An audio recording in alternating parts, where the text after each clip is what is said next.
आज का मुख्य मुद्दा ये है, मुख्य विचार, बड़ा विचार प्रचार का ये है, विश्वासियों, यदि हम अपने आत्मिक वरदानों का उपयोग प्रेम के बिना करें तो ये परमेश्वर को अप्रसन्न करता है और मसीह की देह के प्रति एक अन्याय है।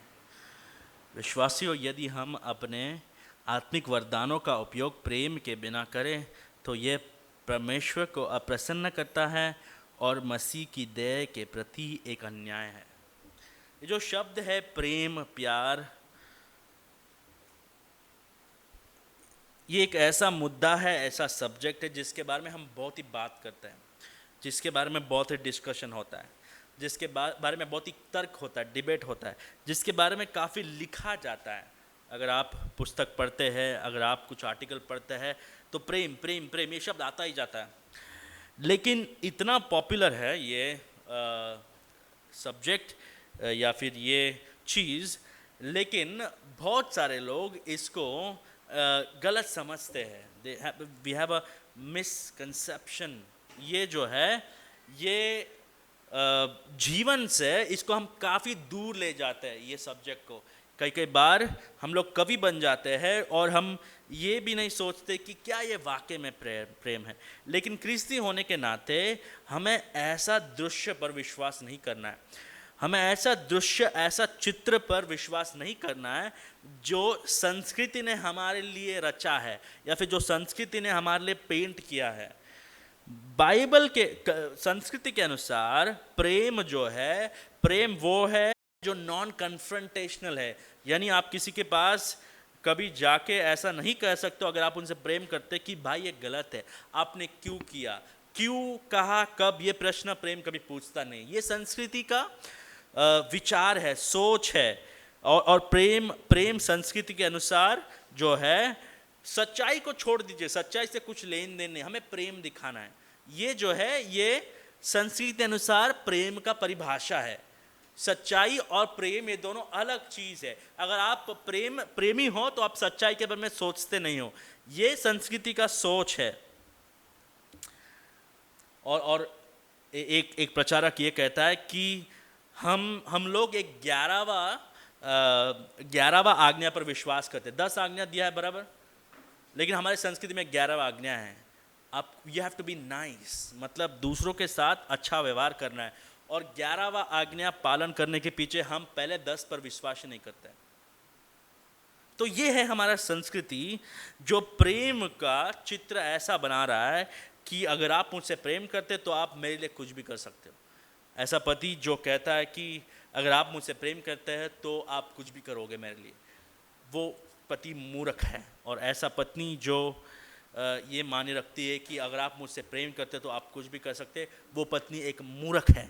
और ऐसे माँ बाप जो प्रेम के पीछे बच्चों को कुछ भी दे देते हैं, जो उनको हानि भी पहुंचाता है, वो माँ बाप मूर्ख है। और ये प्रचार हमारे संस्कृति में इतना अच्छा स्वीकार नहीं किया जाएगा, क्योंकि हमें इतना अच्छा लगता है ये सब्जेक्ट कि इसके बारे में हम सच्चाई जानना ही नहीं चाहते हैं। ये मानो कि ये ऐसा हो गया कि एक डॉक्टर का चेकअप है, हमें चेकअप नहीं करना है। तो आज जो है हमारा प्रेम का परिभाषा का चेकअप होने वाला है। पौलुस हमारे एक्सरे निकालने वाला है हमारा प्रेम को, और बताने वाला है 13वां अध्याय पहले 5 वचन से कि हमारा प्रेम कैसा है। प्रेम जो है बाइबल के अनुसार प्रेम जो है उसका मिलन जो है सत्य के साथ हो गया है। ये बात हमेशा याद रखिए। प्रेम क्या है? प्रेम का सच्चाई के साथ मिलन हुआ है। और प्रेम जो है ये ना केवल एक सोच है, एक विचार है, एक कल्चरल आइडिया है, एक व्यक्ति है। मैं ये क्यों कह रहा है? प्रभु व्यक्ति है और प्रभु क्या है? प्रेम है। वचन ये नहीं कहता कि प्रभु प्रेमी है, वचन ये कहता है कि प्रभु ही प्रेम है। समझ में आ रहा है? राइट, इसमें अंतर है। प्रभु प्रेमी है, ओके, हम भी प्रेमी हैं, लेकिन प्रभु प्रेम है। यानी आप प्रेम का अगर परिभाषा देखना चाहते हैं तो आप ये कह सकते हैं कि प्रभु। उतना ही नहीं, हमारा समस्या ये है कि प्रभु सत्य भी है। यीशु मसीह यूहन्ना की किताब 14 अध्याय में ये कहते हैं कि मैं मार्ग हूँ, मैं ही मार्ग हूँ, मैं ही सत्य हूँ और मैं ही जीवन हूँ। यानी प्रेम एक व्यक्ति है और वो है यीशु मसीह है। प्रेम जो है वो सत्य के साथ उसका मिलन हुआ है। प्रेम सत्य है और प्रेम जीवन भी है। और प्रेम क्या है?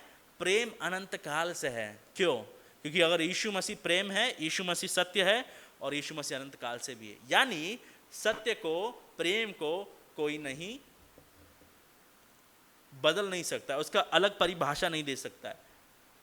प्रेम जो है वो कभी बदलेगा नहीं, क्योंकि प्रेम प्रभु है।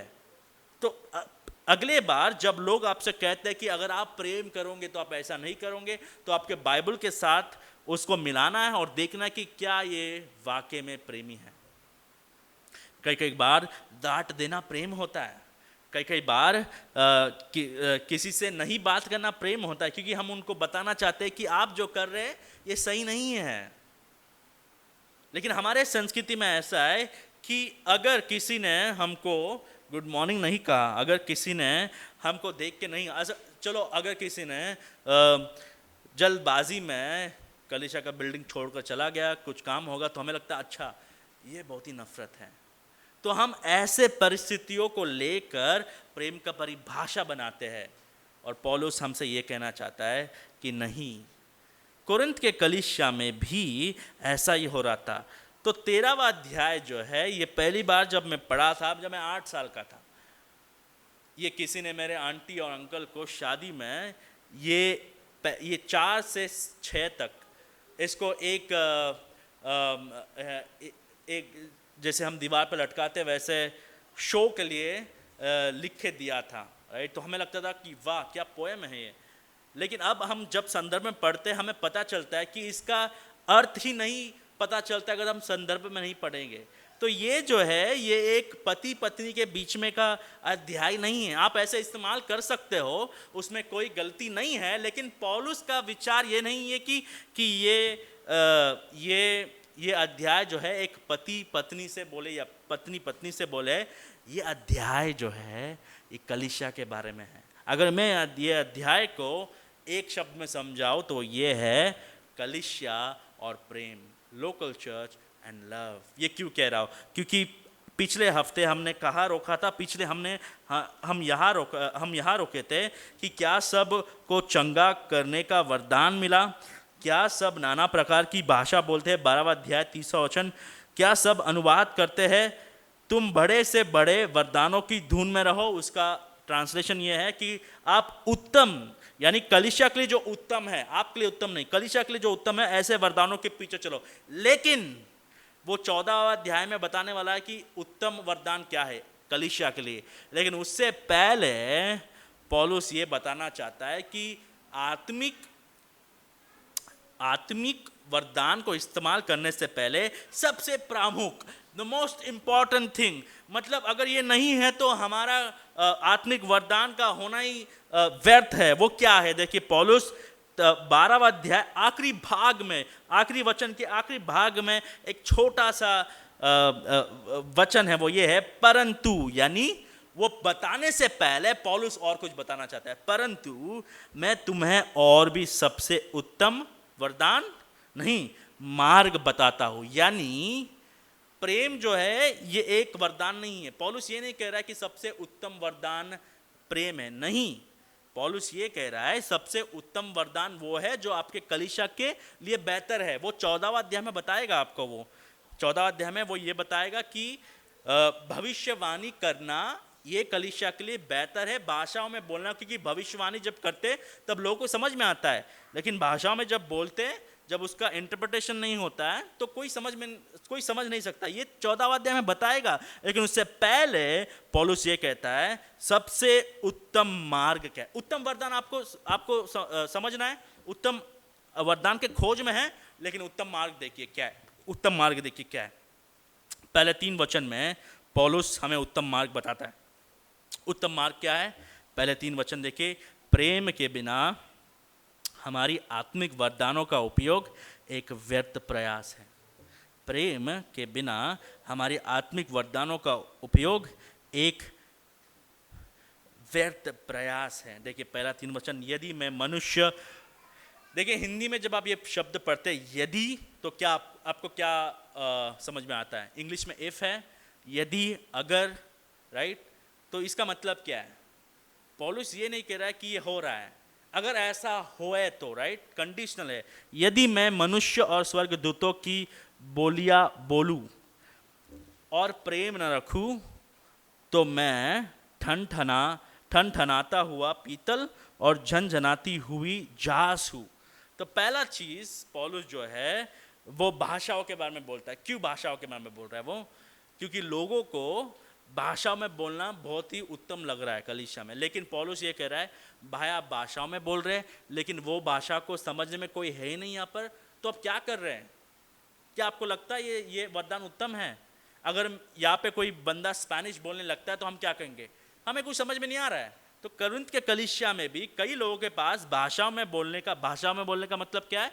एक मनुष्य का भाषा, ठीक है? तो कई लोग जो है ये वचन को ले लेते हैं संदर्भ से बाहर और कहते हैं अच्छा भाषाओं में बोलना मतलब क्या है पता है? यदि मैं मनुष्य और स्वर्गदूतों की बोलियां में बोलूं, तो लोगों को क्यों समझ में नहीं आ रहा है जब हम भाषा में बोलते हैं? क्योंकि हम स्वर्गदूतों के भाषा में बोल रहे हैं। ये अनुवाद जो है वो गलत है। It's a miss interpretation. ये अनुवाद बहुत ही गलत है। पौलुस क्या कह रहा है? पौलुस ये कह रहा है आप कुछ भी हासिल कर लो लेकिन प्रेम नहीं है तो हम व्यर्थ है। तो हमें पहला वचन कैसे पढ़ना है? यदि मैं मनुष्य और स्वर्गदूतों की बोलियां बोलूं और प्रेम ना रखूं तो मैं ठनठनाता हुआ पीतल और झनझनाती हुई जास हूं। यानी आप मनुष्य की हर भाषा बोल सकते हो, ऐसा कोई व्यक्ति है? हो सकता है, लेकिन हमें ऐसा नहीं लगता कि ऐसा कोई व्यक्ति होगा। क्या आप स्वर्गदूतों की बोलियां बोलेंगे? हम तो कभी स्वर्ग में नहीं गए, लेकिन अगर ऐसा हुआ तो भी, यानी आप ये पड़ाव पार कर लिए लेकिन आप में प्रेम नहीं है, तो क्या हम ठनठनाता हुआ पीतल और झनझनाती हुई जास हो? यानी राइट, अगर कोई व्यक्ति यहाँ पर हम आवाज़ सुनते बराबर, यहाँ पर कहूँ बजाते, गिटार बजाते हैं, राइट? अगर एक रविवार को हम भांडी लेके आए यहाँ पर और टन टन टन बजाते लगे तो क्या हम गा सकते? नहीं, क्योंकि वो बेकार है, उसका कोई अर्थ नहीं है, वो म्यूजिक नहीं है, सर दर्द है। तो पौलुस वही कह रहा है कि आप भाषाओं में बोलो लेकिन प्रेम नहीं है तो हम व्यर्थ हैं। लेकिन इसका अनुवाद ऐसा नहीं करना चाहिए कि अच्छा तो स्वर्गदूतों का भी भाषा होता है और जो लोग लब लब लब लब लब करते हैं वो लोग स्वर्गदूतों की भाषा में बोल रहे हैं। नहीं, पौलुस वो नहीं बता रहा है। पौलुस ये कह रहा है अगर आप मनुष्य की सब भाषा बोल सकते हो और अगर आप स्वर्गदूतों की हर बोलियां बोल सकते हो, अगर आप ये हासिल कर सकते हो, लेकिन फिर भी प्रेम नहीं है, तो आपका भाषा बोलना, जब हम भांडी को टन टन टन बजाते हैं, जैसे वो शब्द आता है, आवाज आता है जिसका कोई अर्थ नहीं है, हमारा आत्मिक वरदान वही है। और देखिए दूसरा वचन में पौलुस कहता है और यदि मैं, फिर से, और यदि, अगर, इफ, और यदि मैं भविष्यवाणी कर सकूं, और भविष्यवाणी पौलुस कर सकता है बराबर, और सब भेड़ों और सब प्रकार के ज्ञान को समझूं। अब यहां पर थोड़ा हमें सोचना है, क्या पौलुस हर प्रकार की भेड़ों, यानी जो चीज उसको बताया नहीं गया है, जो चीज छुपाया गया है, मिस्ट्री, और सब प्रकार के ज्ञान को समझूं और मुझे यहां तक पूरा विश्वास हो कि मैं पहाड़ों को हटा दूं परंतु प्रेम न रखूं तो मैं कुछ भी नहीं। तो पौलुस यहाँ पर 2-3 वरदानों के बारे में और चर्चा कर रहा है। पौलुस कहता है यदि मैं भविष्यवाणी कर सकूं, और भविष्यवाणी किस हद तक कर सकूं कि सब ज्ञान प्राप्त कर लूं, और परमेश्वर का जो ज्ञान है जो किसी को नहीं दिया है वो भी प्राप्त कर लूं, सब तरह का मिस्ट्री, सब तरह का भेड़ों को मैं समझ सकूं, और ऐसा विश्वास रखूं कि पहाड़ को कह दूं कि पहाड़ हट जा, और पहाड़ हट गया, लेकिन मैं में प्रेम नहीं है, मैं कुछ भी नहीं। तो पौलुस क्या कह रहा है? पौलुस ये नहीं कह रहा है कि वरदान व्यर्थ है। पौलुस ये कह रहा है कि प्रेम का बिना बेहतर वरदान रखना, प्रेम का बिना ए.आर. रहमान बनना व्यर्थ है। प्रेम का बिना प्रचार में सबसे प्रिंस ऑफ प्रीचर बनना व्यर्थ है। अगर आप कहेंगे कि पास्टर जी आप चार्ल्स स्पर्जन जैसे प्रचार करते हैं लेकिन आप में प्रेम नहीं है, तो पौलुस वही कह रहा है यहाँ पर। और तीसरा तीसरा वचन में ये कहता है, यदि मैं अपनी संपूर्ण संपत्ति कंगालों को खिला दूं, मतलब ये देने का वरदान है। आप इतने अच्छे हो, आप इतने त्यागपूर्ण व्यक्ति हो कि आप संपूर्ण संपत्ति अपने बच्चों के लिए जो बचा के रखे आपने दे दिया कंगालों को, या अपनी देह जलाने के लिए दे दी। यानी सेवकाई में आप उस हद तक गए कि आपने अपने देह को भी जला दिया है, और पौलुस ने ये किया है, राइट। पौलुस कहता है और प्रेम ना रखूं तो मुझे कुछ भी लाभ नहीं। यानी पहले 3 वचनों में पौलुस ये कह रहा है कि उत्तम वरदान क्या है जो कलीसिया के लिए बेहतर है, लेकिन उत्तम मार्ग ये है, प्रेम के बिना हमारी आत्मिक वरदानों का उपयोग एक व्यर्थ प्रयास है। भाइयों और बहनों, लोग जो है आत्मिक वरदानों के पीछे भागते हैं। लोग जो है उनको लगता है कि अच्छा ये वरदान होगा तो मैं प्रभु के करीब जाऊंगा, अच्छा ऐसा इस्तेमाल होगा तो मैं प्रभु के और करीब जाऊंगा। तो हमारे जहन में कौन सा व्यक्ति प्रभु के करीब है? जो बहुत ही टैलेंटेड है, जो बहुत ही स्किलफुल है, जो बहुत ही राइट दिखता अच्छा है बाहर से। लेकिन पौलुस कहता है आप किस हद तक जा पाओगे? जाओ उस हद तक, लेकिन प्रेम नहीं तो हम कुछ भी नहीं। यीशु मसीह 2 आज्ञा दिए हमें। संपूर्ण पुराना नियम जो है उसको अगर आप निचोड़ेंगे तो 2 आज्ञा में आप उसको देख सकते हो। प्रभु से प्रेम कीजिए पूर्ण हृदय से, पूर्ण शक्ति से, संपूर्ण जीवन से, और दूसरों से प्रेम कीजिए। सुसमाचार जो है हमें एक नया हृदय देता है भाइयों और बहनों, हमें प्रभु से प्रेम करने के लिए। इससे पहले हम खुद से प्रेम करते थे, हम बहुत स्वार्थी थे, लेकिन सुसमाचार का दृश्य जो है, सुसमाचार एक नया आंख देता है, सुसमाचार एक नया हृदय देता है जो प्रभु से संपूर्ण रीति से प्रेम कर सकता है और दूसरों से संपूर्ण रीति से प्रेम कर सकते हैं। प्रेम का मतलब ये नहीं कि उन्होंने 1000 रुपया डाल दिया हमारे शादी में तो हम 2000 डाल देंगे, उन्होंने हमको लंच में बुलाया तो हम उनको डिनर पे बुलाएंगे, उन्होंने चिकन दिया तो हम मटन बिरयानी देंगे। ये वो नहीं है प्रेम का मतलब। You scratch my back I scratch your back. आपने मुझे खुजाया तो मैं आपको फिर से खुजाऊंगा। ये बाटा सिस्टम है, राइट। पुराने दिनों में पैसा नहीं होता था तो हम क्या, आपने तेल दे दिया तो हम शक्कर दे देंगे हम आपको। तो प्रेम का परिभाषा ऐसा होता है, हम अकाउंट रखते हैं, अच्छा आपने ये किया, अरे ये करना ही पड़ेगा नहीं तो उनको लगेगा कि हम प्रेम नहीं करते हैं। नहीं, प्रेम का मतलब जो है पौलुस के हिसाब से दूसरों को प्रेम करना, और प्रेम का परिभाषा वो बताएगा हमें। इसलिए ये जो है ये कई लोग इस अध्याय को जो है एक पोयम के रीति में देखते हैं, तो उनको लगता है अच्छा हमें खो जाना है पोयम को, जहां नहीं पहुंचा रवि वहां कवि, तो हम दूसरे प्रदेश में चले जाते हैं। लेकिन पौलुस जो है सोच समझकर ये अध्याय को लिख रहा है। पौलुस जो है केवल उन्हीं चीजों के बारे में जिक्र कर रहा है जो कलीसिया में चल रहा था। मैं आपको दिखाऊंगा 4 और 5 वचन में और 6 और 7 में पौलुस जानबूझकर ये शब्दों का इस्तेमाल कर रहा है। जानबूझकर पौलुस प्रेम का परिभाषा ऐसे दे रहा है कि जो ये लोग नहीं कर पा रहे थे वो प्रेम। तो देखिए चौथा और 5वें वचन में हम प्रेम की विशेषताएं देखेंगे। द कैरेक्टरिस्टिक्स ऑफ प्रेम। प्रेम क्या है? प्रेम क्या है? आपने बहुत सुन लिया पॉडकास्ट में, आपने पुस्तकों में सुन लिया, आपके दोस्तों से सुन लिया, अंकल से सुन लिया, आंटी से सुन लिया। अब प्रभु के वचन से सुनिए। प्रेम एक व्यक्ति है, प्रेम यीशु मसीह है, प्रेम सच्चाई से मिला हुआ है। जो चीज सच्चाई नहीं है वो प्रेम नहीं है।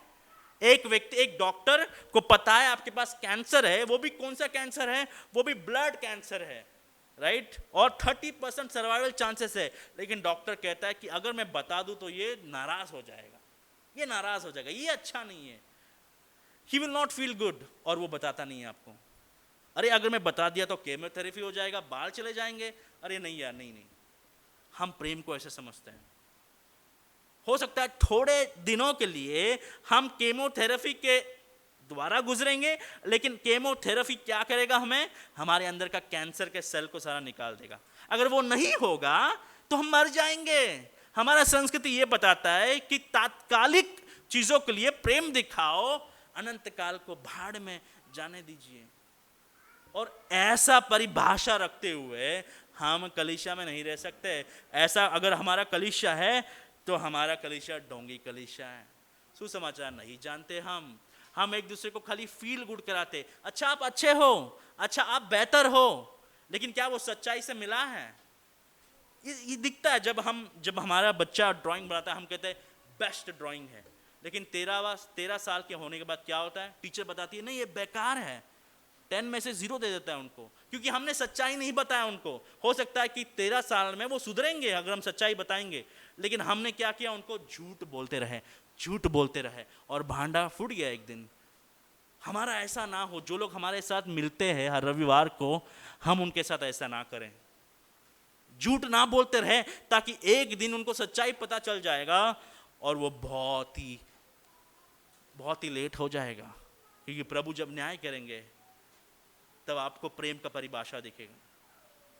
प्रेम का विशेषता क्या है? देखिए पौलुस कहता है प्रेम धीरजवंत है। Love is patience. अगर आप इसको संदर्भ के बाहर निकाल लेंगे तो आपको नहीं समझेगा। संदर्भ क्या है? कई लोग कलीसिया में वरदानों के पीछे भाग रहे। कई लोगों को लगता है कि ये वरदान होगा तो मैं बेहतर दिखूंगा, ये वरदान होगा तो मैं इनसे बेहतर दिखूंगा, तो कंपटीशन चल रहा है। और कई लोग दूसरों को देख रहे हैं और कहते हैं कि आपके पास ज्ञान नहीं है, अच्छा आपके पास ज्ञान नहीं है।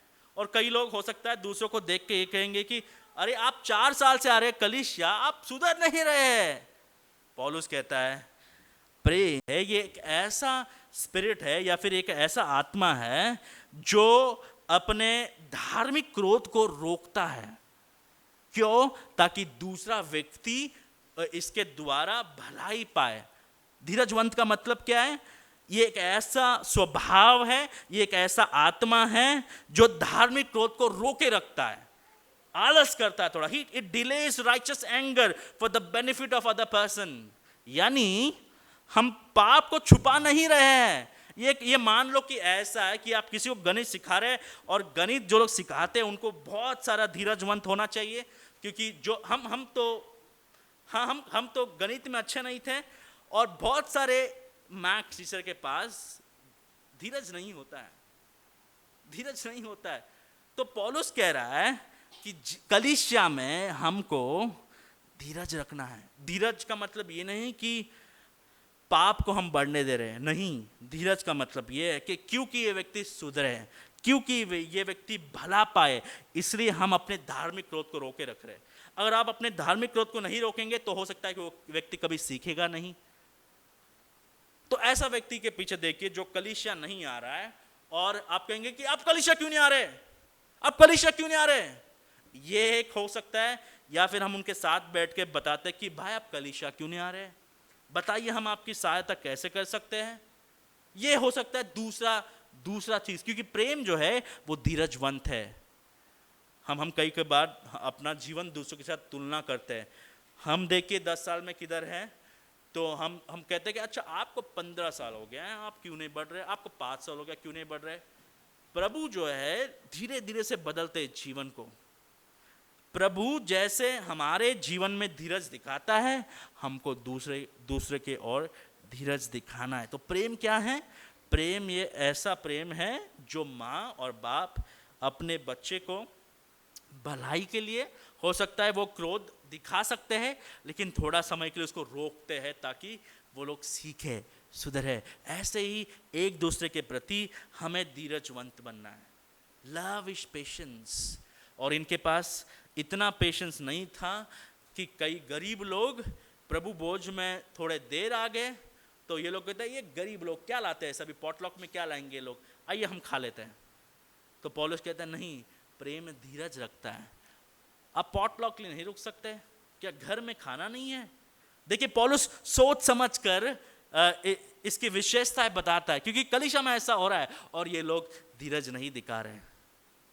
दूसरा विशेषता देखिए, और कृपालु है, काइंड। यानी जब आप क्यों अपने धार्मिक क्रोध को रोके रखते हैं? क्योंकि you want to be kind, कृपालु है। क्योंकि प्रभु हमारे और कृपा दिखाए, इसलिए हम दूसरों को कृपा दिखाना चाहते हैं। प्रेम क्या है? धीरजवंत है। प्रेम क्या है? कृपालु है। तीसरा, प्रेम डह नहीं करता। प्रेम डह नहीं करता। Love does not N V. ढ का मतलब क्या है? जेलसी। प्रेम ढ नहीं करता है। ये इसका इसका आइडिया ये है, ये शब्द का मतलब ये है कि नफरत यानी कवचसनेस, यानी दूसरे के पास जो है उसको हम हड़पना चाहते हैं, राइट। ये जो ड है ये एक बहुत ही गंभीर, बहुत ही स्ट्रांग, बहुत ही जोर सा डिजायर है कि उनके पास खियाकार है तो हमको खियाकार चाहिए। अच्छा, उनके पास ये वरदान है तो हमको ये वरदान चाहिए। तो पौलुस कहता है अच्छा, आप हर रविवार इकट्ठा हो रहे और आप एक दूसरे के वरदानों पर नजर रख रहे हैं। Love does not envy. प्रेम जो है डह नहीं करता है। तो पौलुस यहाँ से लेकर पहले तो बताता है पौलुस क्या है कि प्रेम धीरजवंत है, प्रेम कृपालु है। उसके बाद 8 नकारात्मक चीज बताता है, 8 नेगेटिव कैरेक्टरिस्टिक्स ऑफ लव, यानी 8 चीज बताता है जो प्रेम नहीं है। आपने सुन लिया प्रेम क्या है, अब देखिए प्रेम क्या नहीं है। प्रेम डह नहीं करता है, यानी प्रेम दूसरों के चीजों को हड़पना नहीं चाहता है। हमारे संस्कृति में एक चीज हमें सीखना है, वो ये है ओनरशिप। यानी अगर मेरे पास 3 कार है तो वो मेरे कार है, आपके नहीं है। जब तक प्रभु आपको नहीं देता है तो आपके नहीं होंगे, जब तक मैं आपको नहीं देता हूं तो आपके नहीं हैं। हमें ऐसा लगता है कि अमीरों से सब ले लो, गरीबों को सब दे दो। ये फिलॉसफी बहुत गलत है। आपके पास जो है वो आपका है, प्रभु को आपको हिसाब देना होगा। मेरा समय मेरा है, मेरे पैसे मेरे हैं, मेरे वरदान मेरे हैं, प्रभु ने दिया है। तो हमें ऐसा लगता है इसके पास क्यों है इतना वरदान, इसके पास क्यों है इतना ज्ञान, इसके पास क्यों है इतना पैसे, प्रभु ने दिया है। और कोरिन्थ के कलीसिया में ये लोग ढह कर रहे थे, जेलसी रख रहे थे। लेकिन प्रेम का परिभाषा क्या है? प्रेम जो है वो लेता नहीं है, वो हड़पता नहीं है। प्रेम देता है, सैक्रिफिशियल है। प्रेम त्याग देता है, प्रेम खुद को त्याग देता है। प्रेम दूसरों को पहला रखता है, प्रेम दूसरों की भलाई को चाहता है। प्रेम जो है, जब इंडिया जीतता है तो हम लोग खेले नहीं, लेकिन हम क्या बनाते हैं, हम जोश बनाते हैं। हम इंडिया का फ्लैग लेके रोड पर चले जाते हैं। क्यों? क्योंकि हम उनसे प्रेम करते हैं, हम हमारे कंट्री से प्रेम करते हैं। वैसे पौलुस कहता है अगर आप प्रेम करते हो तो दूसरों से डह क्यों कर रहे हैं? Why are you envying? आप दूसरों से जेलस क्यों हो? जब प्रेम जो है दूसरों की बढ़ोतरी देखकर उदास हो जाता है, वो प्रेम नहीं है भाई और बहनों। जब प्रेम जो है वो दूसरों की वरदानों को देख के हड़पने की कोशिश करता है, वो प्रेम नहीं है। It's not a genuine love. वो वाकई में प्रेम नहीं है। वो प्रेम ऐसा प्रेम है जो सेफ, जो सड़ गया है, जो मच्छी जो बास दे रहा है। ये हमारी समस्या है। यही लेटर में, यही पुस्तक में पौलुस 26वें वचन में कहता है, 12वां अध्याय क्या कहता है, जब एक बाघ जो है एक अंग को दुख पहुंच रहा है तो सारा शरीर को दुख पहुंचता है। वो प्रेम है। और यहाँ पर पौलुस क्या कहता है, कई लोग डर रख रहे हैं, जेलसी है, ईर्ष्या रख रहे हैं। पौलुस जो है हमें ये सिखाना चाहता है कि हम कह सकते हैं कि sister praise the Lord, brother praise the Lord, लेकिन अगर उनके लड़का को जॉब मिल गया, उनकी लड़की का आपसे लड़की से पहला शादी हो गया, हो सकता है उनका लड़का इतना पढ़ाई में अच्छा नहीं था लेकिन अमेरिका में उनका यूनिवर्सिटी में ये मिल गया उनको एडमिशन, और हम खाना नहीं खा पा रहे। क्यों? ईर्ष्या। क्रिस्ती लोग इनफैक्ट ये सोचते कि अच्छा उनका बढ़ोतरी हो, अच्छा उनका भलाई हो। अगेन ये हमारे सामर्थ्य से हम नहीं कर सकते हैं। ये यीशु मसीह के लहू के द्वारा, यीशु मसीह के शक्ति के द्वारा, अनुग्रह के द्वारा हम कर सकते हैं। जब कोई व्यक्ति जो दौड़ता है, मैराथन में दौड़ता है, जब वो व्यक्ति जो है उसको जब मेडल डालते हैं हम, तो कहाँ पे डालते हैं? पैर पे डालते हैं? नहीं, गर्दन पे डालते हैं। बराबर, जो झुकता है हम उसको मेडल पे डालते हैं। क्यों? क्योंकि पैर भागा है उसका, बराबर, लेकिन किसको श्रेय मिल रहा है? गर्दन पे सारा श्रेय जा रहा है। लेकिन हम ऐसा सोचते नहीं है। क्यों? क्योंकि ये गर्दन पैर से अलग नहीं है, ये एक शरीर है। वैसे ही भाई और बहनों, कलीसिया इतना यीशु मसीह से करीब जुड़ा है, हम इतने एक दूसरे से इतने करीब है कि जब एक भाग जो है, एक अंक जो है दुख पाता है, हम सब दुख पाते हैं। जब एक अंक जो है उसकी बढ़ोतरी होती है, सक्सेस होता है, वो लोग आगे बढ़ जाते हैं जीवन में, सारा शरीर आनंद बनाता है। प्रेम जो है डर नहीं करती है, लव डज नॉट एनवी। क्या आप कलीसिया में किसी को देख के डर कर रहे हैं? हो सकता है पैसा, हो सकता है परिवार को देख के, हो सकता है बच्चों की बढ़ोतरी को देख के। ये पाप है, ये पाप है। हम कैसे कलीसिया में हमारे भाई बहनों के प्रति डर रख सकते, जेलसी कैसे रख सकते? हम उनके संपत्ति को देख के डर रख सकते, हम उनके सेहत को देख के डर रख सकते। एक व्यक्ति ने मुझे कहा कि अरे आप लोग कभी बीमार नहीं होते, मैं तो कभी भी बीमार होता हूँ। वो भी डर रखना है कि सेहत कौन दे रहा है? प्रभु दे रहा है। तो क्या मैं प्रभु को सॉरी बोलूँ कि मैं हेल्दी हूँ? नहीं, प्रभु से प्रार्थना कीजिए कि आपको अच्छा सेहत दे। ये छोटे छोटे चीज जो है हम उसको नजरअंदाज करते हैं, लेकिन इसके पीछे हमारा हृदय दिख रहा है। हम दूसरों के, हम हमारे बच्चों का सक्सेस को देख के डर कर सकते हैं, या फिर हम जॉब को देख के डर कर सकते हैं, प्रोग्रेस। अच्छा, ये व्यक्ति 2 दिन में मैनेजर बन गया, 2 महीने में मैनेजर बन गया। अगर आप हन्ना का प्रार्थना को देखते हैं, हन्ना ये कहते कि प्रभु नीचे गिराता है, प्रभु ऊपर उठाता है। ये प्रभु का कार्य है। डर मत कीजिए, जलसी मत कीजिए। अगर किसी को प्रमोशन मिल रहा है या फिर किसी का कलीसिया में पोजीशन, हमारा गलत फहमी ये है कि जैसे अभी कोई रेलवे में काम करता है या फिर कोई गवर्नमेंट जॉब कर रहा है, राइट, बीआरसी हो किधर भी हो, वहाँ पर जो है स्टेप बाय स्टेप होता है, बराबर। ये व्यक्ति 5 साल काम करने के बाद उनको थोड़ा सा प्रमोशन मिलता है, फिर थोड़ा सा प्रमोशन। अच्छा, 20 साल से पहले किसी व्यक्ति को वो पद नहीं मिलता। हम कलीसिया में भी ऐसे सोचते हैं, अच्छा 20 साल होने के बाद हमें कुछ पद मिलेगा, 5 साल होने के बाद हमें कुछ पद मिलेगा। अगर कलीसिया हमारा होता तो हो सकता है ऐसा होता, लेकिन कलीसिया प्रभु का है। यहाँ पर कोई आ सकता है मेरे बाद 2 महीने बाद, वो हमसे बड़ा कलीसिया को बेहतर चला सकता है और प्रभु इसको इस्तेमाल करेंगे। कलीसिया जो है वो टाइटलों पर नहीं चलता है, कलीसिया वरदानों पर चलता है। प्रभु ऐसे लोगों को ऐसे वरदान देंगे जो कलीसिया में बहुत नए हैं, बहुत नए हैं, क्योंकि प्रभु का कलीसिया है वो। तो हमें ऐसा नहीं सोचना है कि ये व्यक्ति ये काम क्यों कर रहा है, ये तो अब भी आया, ये व्यक्ति वो काम इसलिए कर रहा है क्योंकि प्रभु ने उसको वहां रखा है। डर मत कीजिए भाई और बहनों, हमें दूसरों को देखकर ईर्ष्या नहीं करना है। वहां से हमें क्या दिख रहा है? आप संतुष्ट नहीं हो, आप प्रभु से संतुष्ट नहीं हो। जब आप दूसरों से डर रखते हो, जब जलसी रखते हो, आप प्रभु में संतुष्ट नहीं हो। डिसकंटेंट हार्ट, यानी आपका हृदय जो है वो प्रभु के साथ मिला नहीं है। इसलिए जॉन पाइपर जी कहते हैं, प्रभु को कब महिमा मिलता है? जब हम उसमें संतुष्ट होते हैं।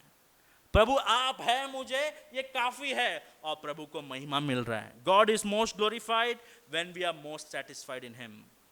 क्या आपको जीवन को देख के संतुष्ट हो? क्या आपका वरदान को लेकर संतुष्ट हो? अगर नहीं तो हमारा हृदय को परखने का समय है। प्रेम जो है वो डर नहीं करता है, और आगे पौलुस कहता है प्रेम अपनी बड़ाई नहीं करता है। ये जो शब्द का इस्तेमाल किया गया है, ये शब्द का, जैसे हम पत्थर के ऊपर पत्थर रखते हैं, वैसे किसी से बात करो तो बस उनके बारे में ही, उनके बारे में। अगर आप मुझसे प्रेम करते हो तो आकर आधा घंटा आपके बारे में बात मत कीजिए, आपको श्रेय मत दीजिए, राइट। और जब अगर आपको लगता है कि किसी व्यक्ति को इसका आदत है और ये बीमारी है कि वो खुद के बारे में बात करता है, तो हमें उसे डांटना चाहिए। भाई आप अपने ऊपर इतना ध्यान क्यों रख रहे हो? भाई सो सेल्फ ऑब्सेस्ड। प्रेम जो है अपनी बड़ाई नहीं करता है। और कलीसिया में, पहले कुरिन्थियों कलीसिया में ये लोग कह रहे थे कि हम पौलुस के हैं, हम अपोलुस के हैं, हम केफस के, और सबसे बड़े लोग क्या करें? हट जाओ, हम यीशु मसीह के हैं। पौलुस कहता है नहीं, प्रेम जो है अपने आप को बढ़ाता नहीं है। ये ऐसे व्यक्ति को ये ऐसे व्यक्ति को दर्शाता है जो अपने आप से ज़्यादा प्रेम रखता है प्रभु से भी, क्योंकि हर वक्त वो अपने ही बारे में बात करता है। अगर हमने कह दिया कि ये जो है मेरा दादा जो है 101 साल जिया, तो वो कहेगा, कहीं ना कहीं कह देगा वो कि मेरे गांव में एक ऐसा व्यक्ति है वो 150 साल जी लिया। मतलब हर एक बात में उनको बेहतर दिखना है, वो हर एक बात में उनको श्रेय मिलना है। ये एक बीमारी है भाइयों, एक बीमारी है। इस बीमारी से हमें भागना है। प्रेम जो है अपने बारे में ऊंचा सोच नहीं रखता है। इसलिए तो हम सोचते हैं कि उसको मिला है मुझे नहीं मिला है। ये सोच कहां से आ रहा है? क्योंकि हम सोचते हैं कि हम बेहतर हैं और प्रभु ने उसको दे दिया, हमको नहीं दे दिया। प्रेम जो है अपने बारे में बड़ाई नहीं करता है। हम कौन हैं? जॉर्ज विटफील्ड जो है, अगर आप कलीसिया के इतिहास पढ़ोगे तो ये व्यक्ति बहुत ही वफादारी से सेवकाई किया है, पूरे इंग्लैंड को सुसमाचार से भर दिया है। उन्होंने कहा मेरा दिमाग जो है बंद हो गया, अभी केवल 2 चीज याद है, प्रभु दयालु है और मैं पापी हूं।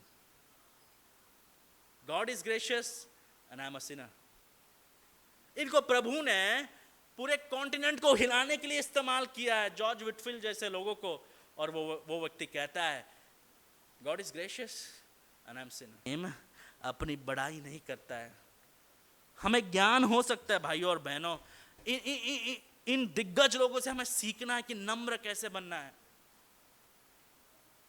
हम हैं तो वो प्रभु के महिमा के लिए है और प्रभु के अनुग्रह से है। हमें अपने बारे में बड़ा सोच नहीं रखना है। हम कौन है? हम केवल एक पापी है जिनको प्रभु ने अपने अनुग्रह से बचाया। प्रेम अपनी बड़ाई नहीं करता है और प्रेम फुलता नहीं है। Love does not boast. क्या हमें बीमारी है अपने बारे में बात करना? क्या आपको बीमारी है कि हर वक्त श्रेय पाना, हर वक्त सेंटर ऑफ अट्रैक्शन बनना? वो प्रेम नहीं है। कलीसिया में वो प्रेम नहीं है। देखिए 5वां वचन, पौलुस और वह अनिरीति नहीं चलता है। यानी पौलुस ये कह रहा है कि ये प्रेम जो है अनिरीति नहीं चलता है, यानी प्रेम सच्चाई के पीछे चलता है। Love walks after truth, in fact love is married with truth. प्रेम जो है उसका एक रीति रिवाज है वचन के अनुसार। और आगे पौलुस कहता है वह अपनी भलाई नहीं चाहता है, वह अपनी भलाई नहीं चाहता है। पौलुस जो है पौलुस को संदर्भ मिल गया है, अब एक के बाद विवरण दे रहा है प्रेम के बारे में, और कोरिन्थ के कलीसिया को जहन में रखते हुए दे रहा है। यानी प्रेम जो है अपनी भलाई के बारे में नहीं सोचता है।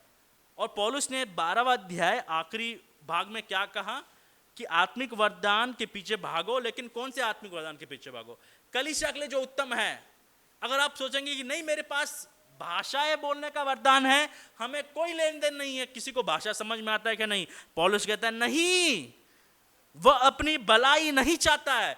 अब इसका मतलब ये नहीं कि जब हम प्रेम करते तो हमारा भलाई नहीं होता है, नहीं। इसका मतलब ये है कि सिर्फ अपनी भलाई के बारे में नहीं सोचता है। प्रेम जो है चरित्र से ही सैक्रिफिशियल है, त्याग देता है। अदर वर्ड्स यानी दूसरे के बारे में सोचता है।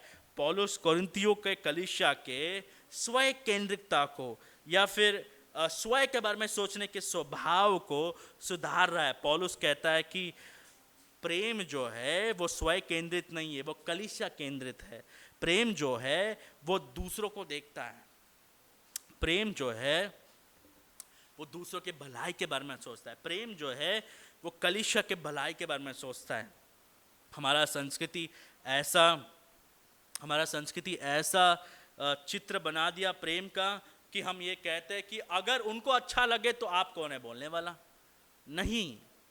अगर वो एक लड़की है, वो अपने आप को लड़का बता रहा है, तो आपको क्या लेन देन है? नहीं, हमको लेन देन है, क्योंकि प्रभु का वचन ये कह रहा है कि केवल वहाँ पे 2 ही लिंग है, एक तो पुरुष है, एक स्त्री है। अगर आप पुरुष के रूप में पैदा हुए तो आप पुरुष है। इससे कोई फर्क नहीं पड़ता कि आपको कैसे लगता है। हमें तो बहुत कुछ लगता है, लेकिन हमारा फीलिंग जो है वो सच्चाई के करीब नहीं है। तो ये ऐसा सोच कि हमें अच्छा लगता है, वो लोग ठीक है तो ठीक रहने दीजिए, वो लोग कंफर्टेबल है तो कंफर्टेबल रहने दीजिए। नहीं, प्रेम जो है त्याग देता है, वो दूसरे के बारे में सोचता है। हो सकता है कि जब आप सच्चाई बताएंगे कई लोग रिश्ता तोड़ देंगे, कई लोग जो है साइलेंट ट्रीटमेंट देंगे। प्रेम दूसरों के बारे में सोचता है। हो सकता है कि तात्कालिक समय के लिए हम रिश्ते को भी छोड़ दें क्योंकि हम उनके अनंत काल के जीवन के लिए सोच रहे हैं। प्रेम वो है, प्रेम दूसरे के बारे में सोचता है। प्रेम दूसरे के बारे में प्रेम जो है वो बहुत ही पवित्र है क्योंकि वो क्रूस से केंद्रित है, क्रूस केंद्रित है। हम कैसे कलीसिया को विभाजित कर सकते हैं? फेवरेट मेंबर रखने से। जब हमारा फेवरेट मेंबर बन जाता है तो कलीसिया में विभाजन आता है, राइट? तो प्रेम दूसरे के बारे में सोचता है। तो इस संदर्भ में कलीसिया में एक पुरुष जो है, एक लड़का जो है अपने सौतेली की माँ के साथ सो रहा है लगातार, और ये लोग जो है ये कह रहे हैं कि वो लोग का रिश्ता चल रहा है, चलने दीजिए। पौलुस कहता है नहीं, प्रेम दूसरे के बारे में सोचता है। आपको जाके बात करना है उनसे, आपको शर्म आना चाहिए, आप नहीं बात कर रहे हैं। आप ये कैसे कह सकते हैं कि उनका निजी मामला है? नहीं, वो अगर कलीसिया के सदस्य है तो उनका निजी मामला नहीं है, ये सामूहिक मामला है। और कई लोग जो है वो खाना नहीं त्याग दे पा रहे थे दूसरों के भलाई के लिए। वो लोग ये कहते हैं हम मांस खाते हैं, हम दूसरों हम क्यों छोड़ दे मांस खाना? पौलुस कहता है प्रेम दूसरों के भलाई के लिए सोचता है। और कई लोग जो है प्रभु भोज के समय में गरीबों को शर्मिंदा कर रहे थे। अच्छा, आप कुछ नहीं लाए पॉडकास्ट में, तो आ जाए दूसरे लाइन में। पौलुस कहता है प्रेम दूसरे के बारे में सोचता है। और पौलुस ये कहते हुए समाप्त करता है, वो अपनी भलाई नहीं चाहता, झुलाता नहीं, बुरी नहीं मानता है। ये जो शब्द है झुंझलाता नहीं, इसका मतलब ये है कि परिस्थितियों को लेकर वो खुद पर क्रोध नहीं करता है, राइट? प्रेम जो है वो आसानी से इरिटेट नहीं होता है, राइट? परिस्थिति को लेके हम दूसरों पर क्रोधित होते हैं, प्रेम वो नहीं करता है। ज़्यादा गर्मी है और हम बच्चों पर चिल्लाते हैं, हम माँ बाप पे चिल्लाते हैं, प्रेम वैसा नहीं है, सह लेता है, प्रेम सह लेता है। हो सकता है अगर हमें ये प्रेम नहीं है तो हम दूसरे पे भड़क जाएंगे, लेकिन यीशु मसीह हमें ऐसा हृदय देता है जो सह लेता है, परिस्थिति को सह लेते हैं हम। We endure the circumstances. प्रेम जो है वो परिस्थिति, एक्सटर्नल सर्कमस्टेंस, परिस्थिति आपके जो बाहर है उस परिस्थिति को लेकर दूसरों पर क्रोध नहीं करता है। कैसा हो रहा है हमारे जीवन में कि हम परिस्थिति को लेकर, हमारे परिस्थिति है, हो सकता है हमारे जीवन में कुछ अच्छा नहीं चल रहा है, हम तो पहले तो हम प्रभु पे क्रोधित हैं, और हम प्रभु पे क्रोध नहीं दिखा सकते, लेकिन हम दूसरों पे क्रोध दिखाते हैं। और आखिर में पौलुस कहता है प्रेम बुरा नहीं मानता है। इसका मतलब ये नहीं कि प्रेम कभी बुरा नहीं मानता। इसका ट्रांसलेशन ये है, जैसे सिस्टर ने पढ़ी, प्रेम बुराई का एक रिकॉर्ड नहीं रखता है। Love does not keep record of wrongs. यानी आपने 2 साल पहले उस रूम में जब कोई नहीं था मुझसे आपने वो कहा था, वैसा रिकॉर्ड नहीं करता है। हो सकता है कि आपके प्रति किसी ने कुछ गलत कह दिया, अगर आप प्रेम करते हैं तो जैसे प्रभु ने दूसरों को क्षमा किया, हमको क्षमा किया, हम क्यों क्षमा कर पाएंगे दूसरों से? क्योंकि प्रभु ने हमें क्षमा किया। और हम होल्ड नहीं करते, हम किसी के खिलाफ कुछ रोके नहीं रखते, क्योंकि प्रेम जो है, प्रभु का प्रेम दूसरों की गलतियों को क्षमा कर देते हैं। जैसे यीशु मसीह में प्रभु ने हमें क्षमा किया, प्रभु हमें दूसरों को क्षमा करने के लिए हृदय दे। भाई और बहनों, ये प्रेम है। हम जो प्रेम के बारे में सुनते हैं कि हम दो हमारे दो, हम जैसे जिएंगे, जब आएंगे जब जाएंगे, वो प्रेम नहीं है। प्रेम दखलंदाज देता है एक दूसरे के जीवन में। क्यों? प्रेम सच्चाई से मिला है। अगर कोई व्यक्ति यीशु मसीह से दूर जा रहा है, आप ये कहते हैं जाने दीजिए, उनका जीवन है, तो वो कलीसिया में रहने वाला स्वभाव नहीं है। प्रेम दूसरे के बारे में सोचता है। हो सकता है खुद की बेइज्जती हो सकती है, लेकिन प्रेम दूसरे के बारे में सोचता है। इस कलीसिया में ऐसे आने वाले हफ्ते में हम इसको समाप्त करेंगे। इस कलीसिया में आत्मिक वरदानों के पीछे भाग रहे थे, उनको लग रहा था कि कौन बेहतर है।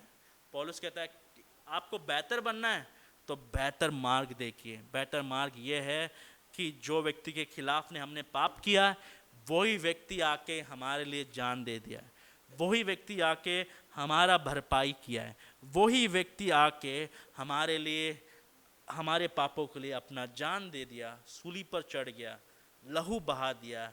जिनके खिलाफ हमारा अकाउंट था, वही व्यक्ति ने अकाउंट को खाली कर दिया, वही व्यक्ति वो अकाउंट को पूरा किया। इसका नाम है प्रेम। यीशु मसीह जो हमारे लिए मरे, गाड़े गए, तीसरे दिन जी उठे। प्रेम एक व्यक्ति है, प्रेम सच्चाई से जुड़ा है, प्रेम अनंत काल से है। Love is eternal. हम उसको बदल नहीं सकते। हम कई कई बार सोचते ये संस्कृति में ये प्रेम है, नहीं, प्रेम अनंत काल से है। हो सकता है आपके संस्कृति में प्रेम ऐसा दिखता है, लेकिन प्रेम अनंत काल से। प्रेम क्या है? जो बाइबल बोलता है वही प्रेम है। संस्कृति उसको नफरत के ओर से देखता होगा, लेकिन हमसे उससे कोई लेन देन नहीं। आने वाले दिनों में हमें प्रभु ये करने सिखाएंगे। क्या करने सिखाएंगे? देखिए, आज का सीख, प्रेम एक माध्यम है जिसके द्वारा हम अपने आत्मिक वरदानों को प्रकट कर सकते हैं। अगर हम सब भाषाओं में बोल दें, अगर हम कंगालों को बांट दें, अगर हम अपने शरीर को जला दें, अगर हम सारा संपत्ति दे दें, लेकिन हम में अगर प्रेम नहीं तो हम कुछ भी नहीं।